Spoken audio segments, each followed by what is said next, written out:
calls for extension to NCD voter registration. Political Parties Registrar wants changes to laws. And local honey farmers call for government intervention. This is National EMTV News with Helen Sayer. Good evening and thank you for joining me for Tuesday's news. There are calls for the electoral roll update exercise for the National Capital District to be extended for another 14 days. Certain community leaders have recommended this in light of an alleged failed electorate update for the nation's capital. The concerned leaders have written to Electoral Commissioner Parties Registrar outlining their findings and observations as well as a list of recommendations.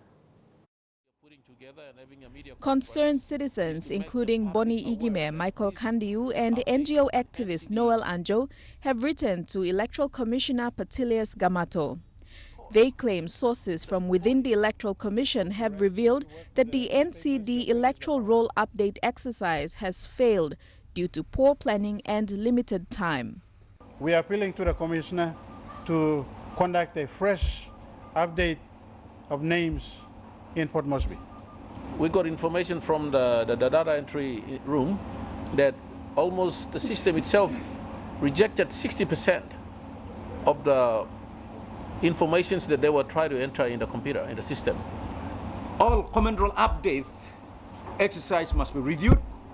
The concerned party recommended several points to the commissioner, including extending the NCD roll update period for another 14 days and reverting to the old door-to-door update method. It was Electoral Commissioner must revert to the traditional way of method of house to house, and that is more effective than you station somewhere else that the people did not turn up. And if all else fails, activist Noel Anjo said the 2012 NCD electoral roll should be used in the 2017 election. If Electoral Commission does not have funds, okay, we're calling on the Electoral Commission to use the 2012 command roll, plus those newly registered under Form 11.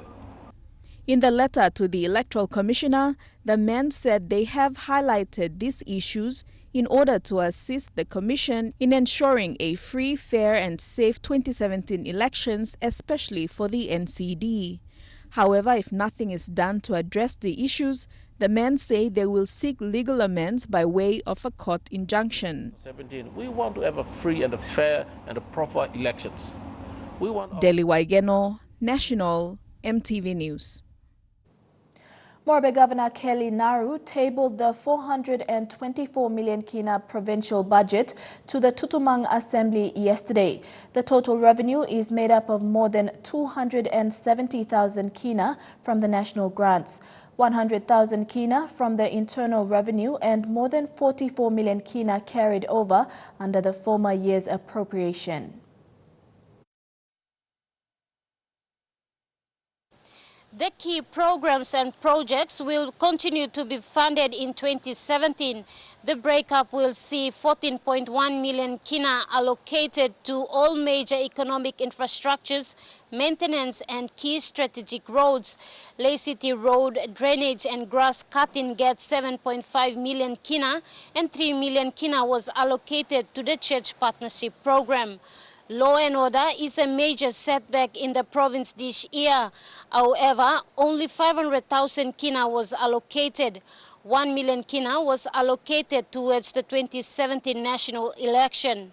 The provincial government is looking at a number of key projects in the province for potential revenue investment. The Morobe Governor Kelly Naru says education and health sectors are given top priority.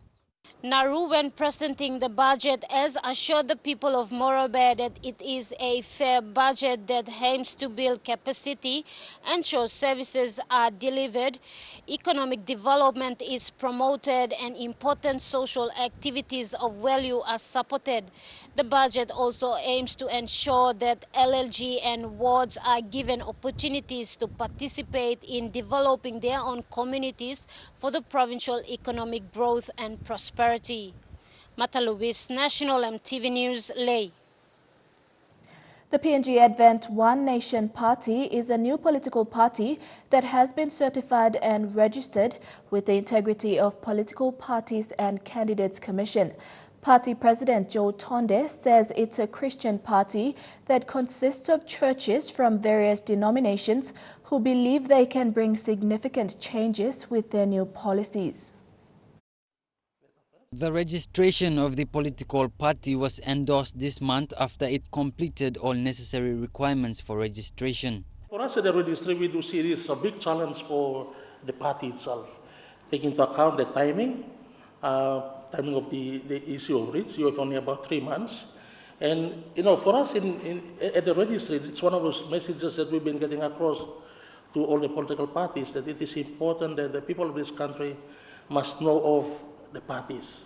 The party is confident that they will bring significant change with their 3 main policies. Papua New Guinea is a Christian country. Now, igadi mo plenty of political party been stopped, but it no got religion ministry in Sarlo here. Narvla mibla like put him youth ministry in Sarlo Papua New Guinea. Third, mibla like put him on women ministry in Sarlo Parliament. Mibla like create one new a ministry blow mama yet in Sarlo along this country na igadi budget blow. He also says he believes that the party is well prepared and is ready for the elections next year. Mibla waiting certificate as also certificate company so Mr. Wilson by mibla by move forward. Gale Kivali, National EMTV News. The Registrar of Political Parties, Dr. Alphonse Gelu, wants amendments to the organic law surrounding political parties to be legislated to manage parties better. He raised concerns on no deadline on the registration of political parties and no law surrounding the executives of political parties who become political candidates. And for me as a registrar, I would prefer that all political parties should be registered soon after the election. The current organic law does not give us that deadline. But, I have to tell those people who are intending to form new political parties and who have not, inquired with the registry of political parties. If you're thinking of forming a political party after January of this year, you will find that the timing that is available for you in order to get yourself registered to participate in a 2017 election is not enough. The National Court has refused an application for parole by Madeline Yari, who was convicted for murder and is serving 17 years at Bomana Prison outside of Port Moresby. Amidst reasons for parole on human rights grounds, the court considered her not medically fit. Eric Harupma with this report. Appearing for the decision hearing this morning at the National Court were applicant Madeline Yari and a lawyer from the Office of the Public Solicitor. Madeline was accused of murder in 2013 and while in custody was determining a release on human rights and medical grounds in the National Court after having served a jail sentence of more than 3 years. Her appeal for parole was in relation to a human rights which qualify her to be released on parole. Justice David Kennings, after determining reasons for a parole, refused the application on medical grounds that the applicant is not medically fit. Justice Kennings told the court that according to medical reports, Madeline had suffered a mental disorder which she is subject to undergo medical treatment. The court advises Madeline to seek trial in the Supreme Court after successfully completing a treatment and cleared by doctors. Eric Arupma, National EMTV News. The father of a 5-year-old boy that went missing at the Ley Vocal Point beachfront is calling on the public to come forward with information to locate his son. 5-year-old Damien Michael went missing on the 26th of November this year during a picnic with friends. The family is offering a reward for the safe return of the child. Bethany Herman with this report. A child is missing and the family wants him back. Damien Michael went missing at this beachfront on the 26th of November. His father, Michael Nining, from the Western Highlands today made a public appeal to get his son back. We're not eating properly, we're still thinking and we're searching for him here in the islands with the neighboring coastal sites of Morobe. Damien is 5 years old and has a visible scar on his nose. His father Michael says the family also calls him Nonga, a nickname. Damien's disappearance is taking a toll on his young family. Michael has already missed nearly a month of work. Damien was last seen here on this spot at the Voco Point beachfront on the 26th of November with about 10 other children. I was at work and he was with our landlord, which, you know, the area that we rent and sleep. So he was with our landlord and well, actually load the kids and come to the beach to wash and all this. So Michael Nining has searched the coastline as well as Finchafen and the Huon coast to Samoa to check if the sea had taken him. They've also put up posters around Lae Finchafen and checked Samoa asking for information to locate Damien. Michael says his son may have been snatched by kidnappers. They've reported the matter to police. Bethany Harriman, National EMTV News, Lae. In the news ahead, opposition leader Don Pollier calls for a restructure of the 2017 budget, and honey producers in the Eastern Highlands call for government intervention. Those stories when we return.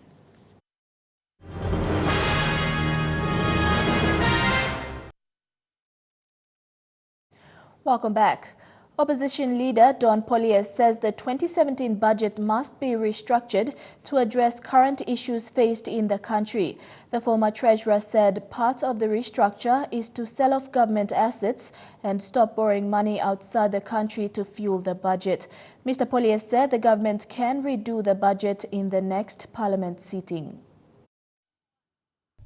Despite the government passing the 2017 national budget last month, the former treasurer says there is room for improvement.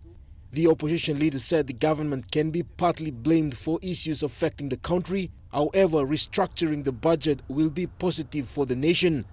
The budget that they have done does not focus on addressing human issues, does not address properly skill development, does not address properly the health issues. The social issues have completely been unattended to in the 2017 budget. Pollier has been very critical of government expenditures for 2017 and says prudent management of the economy is all the government must work on. Look at ways of making available resources, not by borrowing, but by selling, by outsourcing, by part selling, and also going into private-public partnership arrangements to make management efficient and less costly, but money is there to manage and provide service to our people. With state-run universities signaling a possible closer over funding challenges, the current cash flow problem and high cost of living in the country, Pollier suggested for the state to sell some of its assets. The Kumul, the Falcon Jet is not useful for the country's economy. Sell that. You should part sell some of the state assets that are in this country. Sell them. Some of the state assets need to be sold. Some of those businesses run by the government. MP Pollier believes redoing the 2017 budget will help address the current economic difficulties despite the downfall in oil prices as a major factor on the global market. Those are things that the Prime Minister needs to do, or else we will see the universities closed down and other institutions closed down. Papua New Guinea will come to a help. Jack Lopave Jr., National EMTV News. In his early Christmas message to the nation, opposition leader Don Pollier says creating a just society will address all the issues it is facing. Pollier believes a just society will result in individuals thinking honestly and doing the right thing. He believes problems like corruption, current cash flow problems, and lack of basic services will be solved if upright values are exercised by all citizens of the country. Every box of life that they're in, I encourage them to visualize a just society, advocate a just society, a just nation, and put every effort in for us to build collectively a just country, a just people. Very important. if we are pursuing the principles of justice and we focus towards that, it will be a one solution, but will kill every problem. National Capital District Governor Powes Pakop has done a great job hosting the Christmas Lights Night program for the public to engage safely in a public social nighttime setting. Security issues have been a growing concern for the general public at the Jack Piddick Park. NCDC Planning Committee Chairman Numa Alu said what the opportunists are doing is beyond NCDC's control. Opportunist attacks have been increasing during the night programs. Security issues were one of the main concerns raised by the general public. And this year, it's especially the 10, 11, 12-year-olds. They've been the main culprits. They've been at the forefront of these problems. The older ones, you've seen them. Police reservists, with the help of 3 security firms and volunteer youths, managed to keep the problem under control.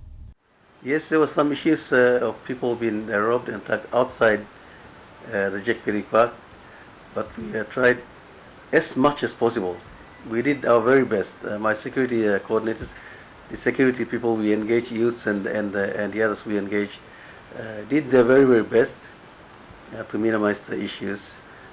I'm sorry to say to those people who were attacked or who may have been robbed, I can only say apologize and say sorry, but there were some situations which were beyond our control. They happened outside of the Jack Piddick Park when people were going on. Numa says he has seen social media reports detailing incidents of robbery and attacks. However, it is beyond their control in terms of security. Sawato Hahambu, National EMTV News. The Cheshire Disability Services were surprised with Christmas gifts thanks to the National Statistics Office. It was a first of its kind for the organisation to carry out such initiative. The National Statistics Office brought smiles to those persons with special needs at the Josiah Home in Port Moresby. They donated close to 500 gifts as an act of love and kindness. This was their first time to conduct such an initiative that will continue in the coming years. It's not the office that bought this. It's directly from the pockets of the staff of the National Statistical Office. Josiah Home's Programs Officer Joyce Kauper was thankful for the Christmas gifts. Some of them may not receive any present for this Christmas or may not have any visitors for this Christmas, but I'm really grateful for their kind heart that they've come across to have their staff to donate these Christmas presents. Meanwhile, the National Statistics Office also donated gifts to the Port Moresby General Hospital Children's Ward. Gaile Kivali, National EMTV News. Honey producers in the Eastern Highlands have called for more intervention from the government to deal with the parasitic mites that are decimating bee populations in the highlands. The Varroa mite parasite, which caused the destruction of the industry in the Simbu province, is also killing bees in the Eastern Highlands. While there are solutions in place, the cost is sometimes too high for farmers in this lucrative industry. This is a small bee farm owned by farmer Samuel Kuku in Kamaliki outside of Goroka. This year, during the honey season, he made 7,000 kina, selling honey for 21 kina per kilo. It's a lucrative industry that gets very little funding support from the government. Normally, we harvest December, January. On top of the challenges they face, the industry has had to contend with a parasitic pest that is decimating the bee population. Anti-parasitic chemicals needed to keep the bee population intact and healthy is driving up the cost for farmers. And that's when I'm costing money, lo buy them all chemical, lo treat him this la. Lo now yet lo one pla strip costing me 6 kina. And that's very expensive. Agriculture officers in the Eastern Highlands operate with very little funding. Their expertise is shared with several hundred farmers using very limited resources for extension work. Tela Loye from the Provincial Agriculture Office says farmers need a lot of help to counter pests affecting honey production and to open up international export markets. Before me play benigatim varomite, na deslamite, me play marasenica, me play controlimo. And then 2009, narapla mite ken, emicam, tropila labs. They're very small, but they move very fast. Also, na me play worklo containing the slab by treating all mite, one marasin. Na time after me play treating penis long and all bees only worklo come good na healthy na istablo this kind condition where only can you gonna carry him. Local honey processors like Stephen Rere are trying to fill in the gaps by buying honey from local producers. Rere is paying 16 kina per kilo, a good price for local farmers.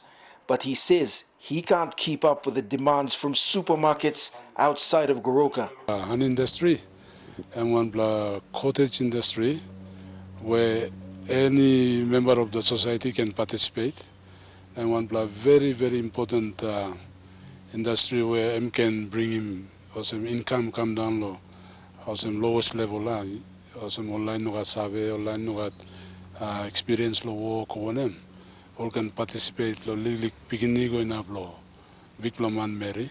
While the farmers are passionate about bee farming, the lack of support coupled with the recent attack by pests and diseases have been discouraging. Stakeholders say high-level intervention could save and rehabilitate the industry whilst cutting cost. Scott White, National EMTV News, Goroka. And now looking at our finance news, the kina closed unchanged at $0.3150 in the interbank market. At Bank South Pacific, your kina was buying $0.3075 $0.4221 Australian dollars, $0.2931 euro and 35.72 Japanese yen. Looking at commodity prices at New York close, coffee and cocoa closed higher, gold closed lower, while copra closed the day unchanged. Crude oil and copper closed lower, while palm oil closed the day higher. And on the stock market, the Dow Jones closed at 39.65 points higher, the ASX is trading at 29.02 points higher, and the All Ordinaries is trading at 27.17 points higher. More local and international news when we return, including the assassination of Russia's ambassador to Turkey. Stay with us.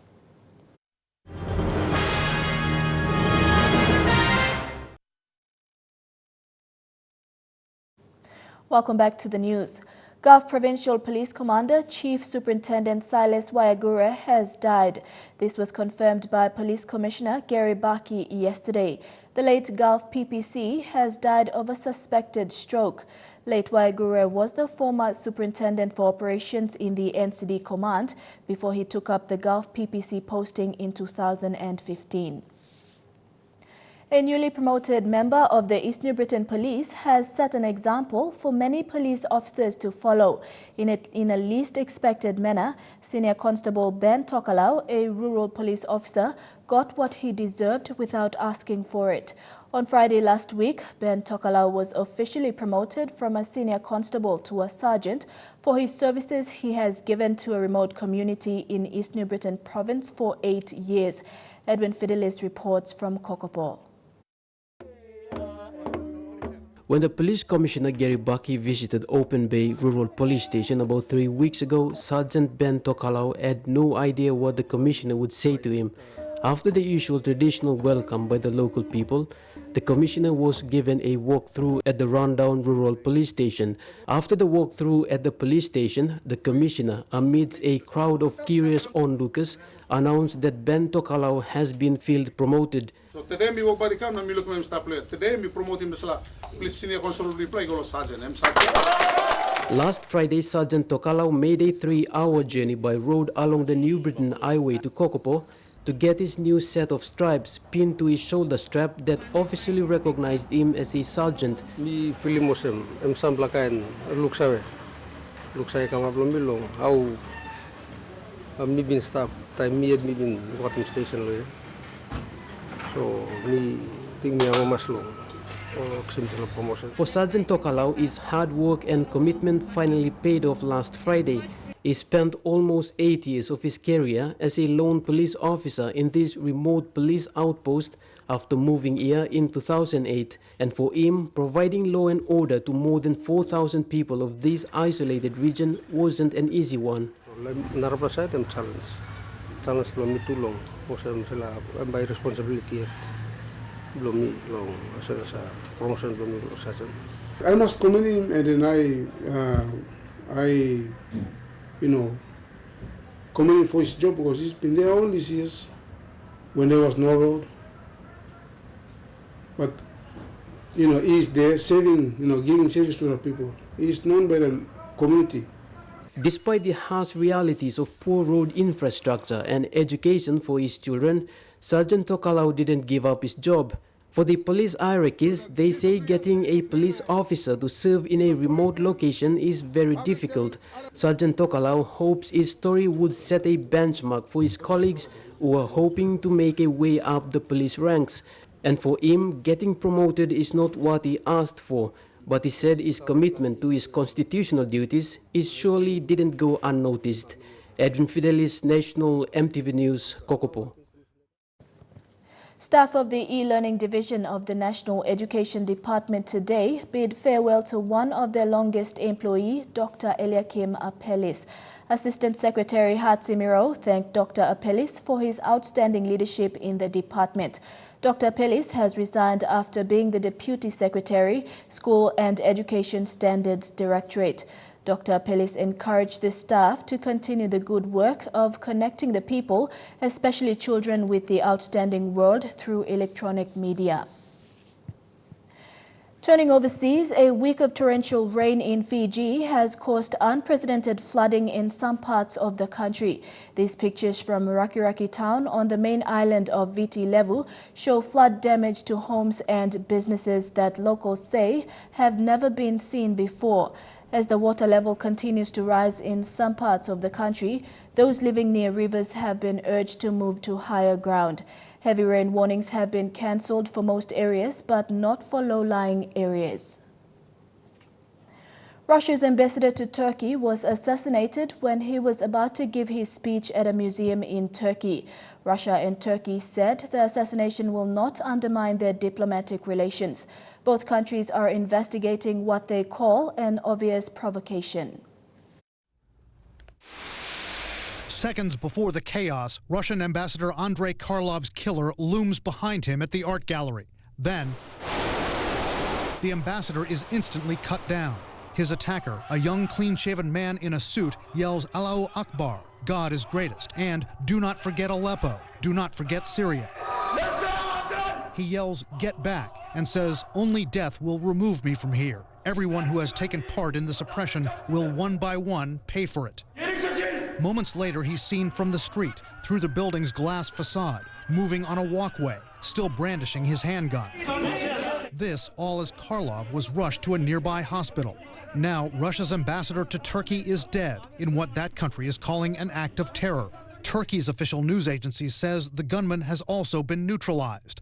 And in a plot twist straight out of a spy movie, it now appears the shooter, identified by Turkey's interior minister as Mevlut Mert Altintaş, was an officer assigned to Turkey's riot police, who stood behind the ambassador as if he were guarding him. What remains unclear is if he was working alone or if he was part of a larger conspiracy. The assassination could upend an already fragile relationship between Russia and Turkey, and it puts growing pressure on the Turkish government over an urgent security problem, what analysts call the growing number of Turkish police and other security forces who've become radicalized in recent years. Usually at a low level among junior people who are new to those organizations. And sources within the Turkish government have indicated that those problems have been greatest within the Air Force and within the Turkish National Police. On the Russian side, analysts say this incident, along with the shoot-down of a Russian passenger plane over Sinai last year, were among the risks Vladimir Putin's government has run for sending its military to prop up Bashar al-Assad in Syria. This is the kind of price that many people thought Russia might have to pay for its intervention when it started. And then the second way to understand it, I think, is as the continuing destabilization of the situation inside Turkey that's been going on for several years and that is growing and growing as the war in Syria continues. Experts say expect significant and immediate blowback from this assassination, especially from the Turkish government. They say President Erdogan will likely order a crackdown on elements of his military and police forces who he suspects to have been radicalized or otherwise turned against him. Meanwhile, in Syria, there's been an agonizing wait for thousands of people trapped in eastern Aleppo. For now, limited evacuations have resumed. A makeshift hospital could not send enough ambulances to evacuate patients. A word of warning, some viewers may find this report disturbing.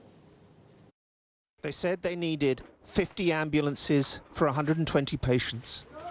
Today they were promised only 2 under the renewed evacuation plan. Yet in every corridor, in every corner, on every inch of floor, lie the injured, the sick and the dying in this makeshift hospital basement. One asks our camerawoman, Wad Al-Khatib, for updates. He's been waiting a week and the bleeding won't stop. As the hours ticked by, still no news. No ambulances, no buses. The desperation, the urgency increases. This man wants his friend to be treated as a priority. Now they've been told only 2 ambulances will be coming. 2 cars are only enough for 4 cases, nothing more than that. The rest of the injured people are still in the only field hospital left inside the city. The rest of the injured are all over the streets, and no one is listening to our calls. And then there are the babies, whose cries are barely heard. She's 2 months old, just arrived here in the hospital. They were at the checkpoint for 3 hours and the weather was very cold. They couldn't cross and they came back. She has cramps now and there's no paediatrician and no basic medicines. Their release from Aleppo has been hanging on one crucial condition: the freedom of hundreds of others in the besieged pro-Assad villages of Fur and Kafraya. A convoy of buses was laid on.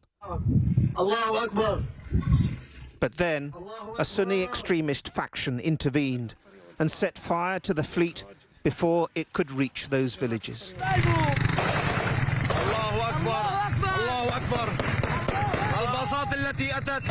We won't let you evacuate the Shia, you pigs, said one attacker. They'll only come out when they are dead. Back in the rebel enclave of eastern Aleppo tonight, all hope has been crushed, and the sick and the injured have returned to their precarious existence. Now we are cleaning the hospital, preparing all the rooms to start working again, and we will stay here now. We don't know if we will leave, and no hope at all to leave. But that is not the picture Syrian state TV is broadcasting tonight. It showed half a dozen buses with, it said, militants and their families waiting at the checkpoint to cross into the west of the city and to freedom. Yet not one person can be seen on the coaches or on the roadside. The injured and the vulnerable are supposed to be the priority in an evacuation from a war zone where civilians and fighters live alongside each other. Tonight, by any account, they were not. Chukai Sports is next. Stay with us for details.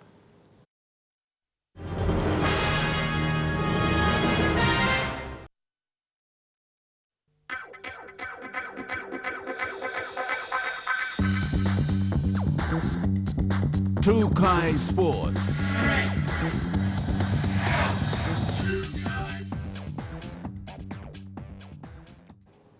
Welcome to Chukai Sports.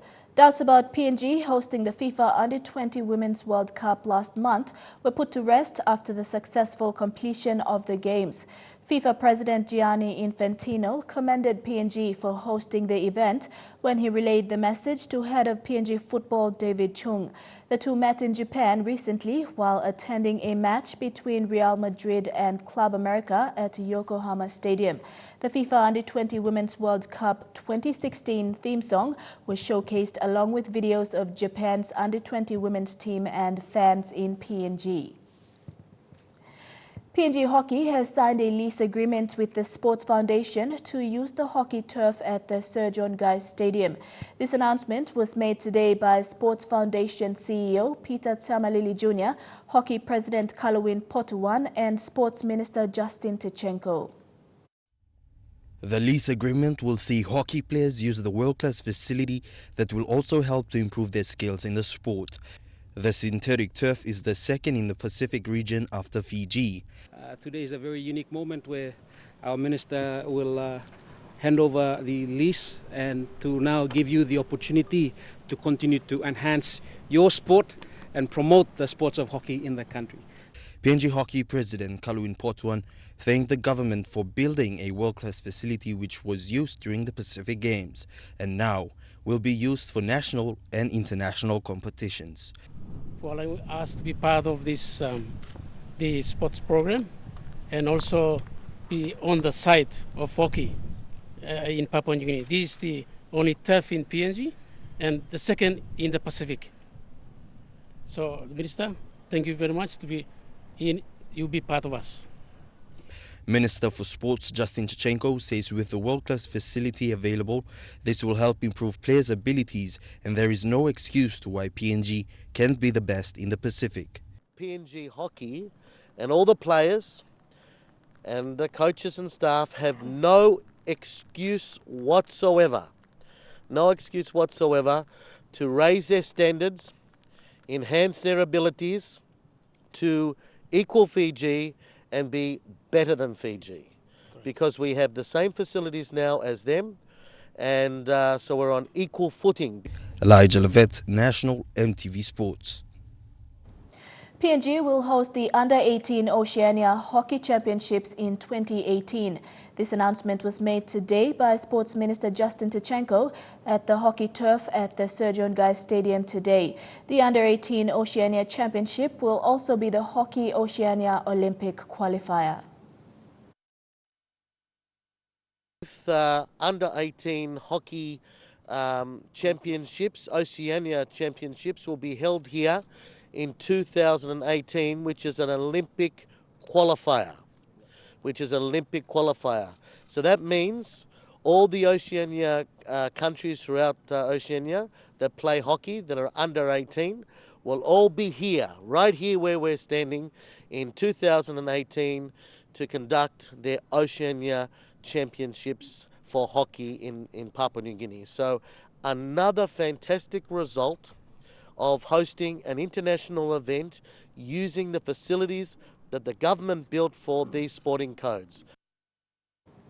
Trukai Sports continues after the break. Don't go away.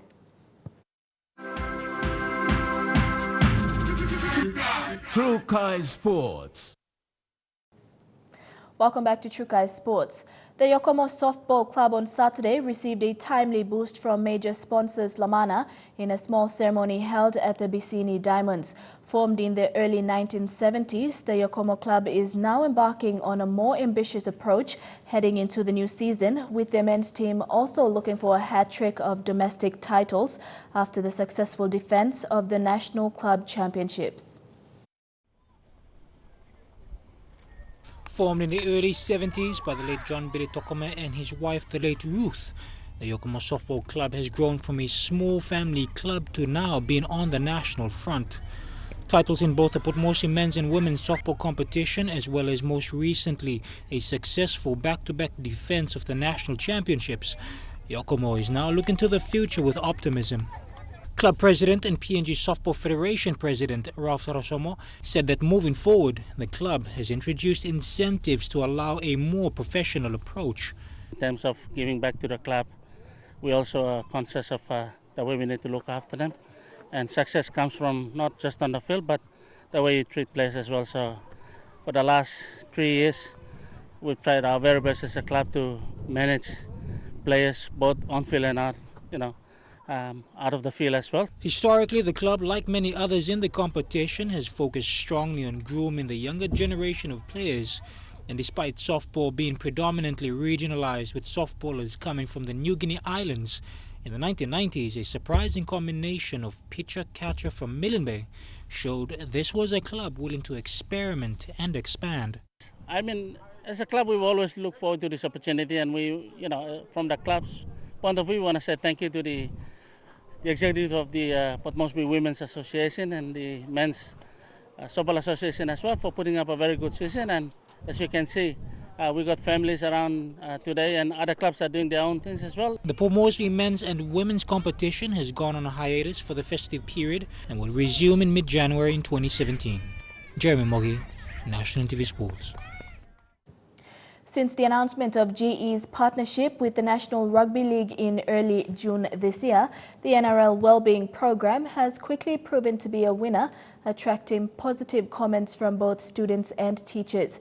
NRL PNG Wellbeing officers have been rolling out the league's program across schools in PNG, focusing on key messages to inform and inspire primary school students to choose a healthy lifestyle. The program uses wellbeing resources that are gender inclusive and culturally relevant in the PNG context and aims to inform students on healthy lifestyle choices, providing clear links between physical activity, nutrition and mental wellness. And that's a wrap for True Kai Sports. Weather details next. Stay tuned. Kai Sports.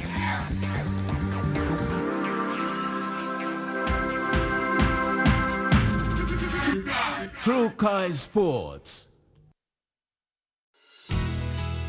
The weather details are proudly brought to you by Dulux Weather Shield. Worth doing with Dulux.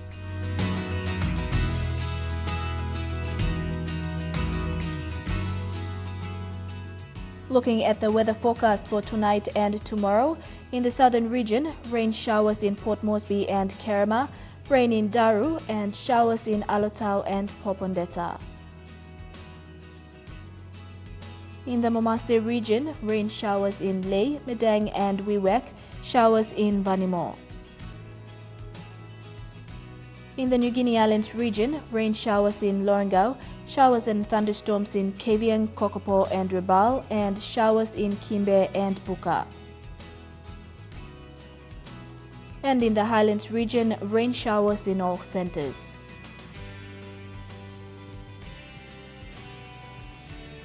Forecast for small ships for the next 24 hours. Waters of southern PNG-Indonesian border through Torres Strait and Daru, to Kiwai Island to Kerema, to Yule Island to Hood Point, to Samarai Islands with waters of Samarai to Cape Vogel, to Finschhafen and with waters of Finschhafen through Vitia Strait, CSE Island to Long Island, to Medang to Bogia and to Wewak, seas of 0.5 to 1.3 meters. Waters of eastern and western Milne Bay Islands and with waters of Manus and its western group of islands, seas of 0.5 to 1.5 meters. Waters of Wewak to Aitape, to Vanimo and northern PNG-Indonesian border, and with waters of New Island to New Britain to Bougainville, seas of 1.5 to 2 meters.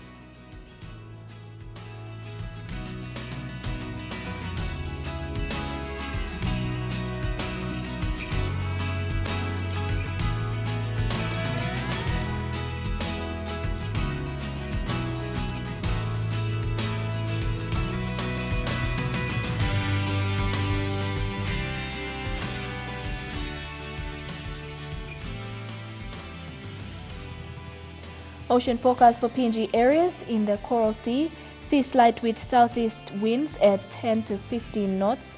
In the Solomon Sea, sea slight with southeast to southwest winds at 10 to 15 knots. In the Bismarck Sea, sea slight to moderate with west to southwest winds at 10 to 20 knots. And in the Pacific Ocean, sea slight with southwest to northwest winds at 10 to 15 knots with gusts.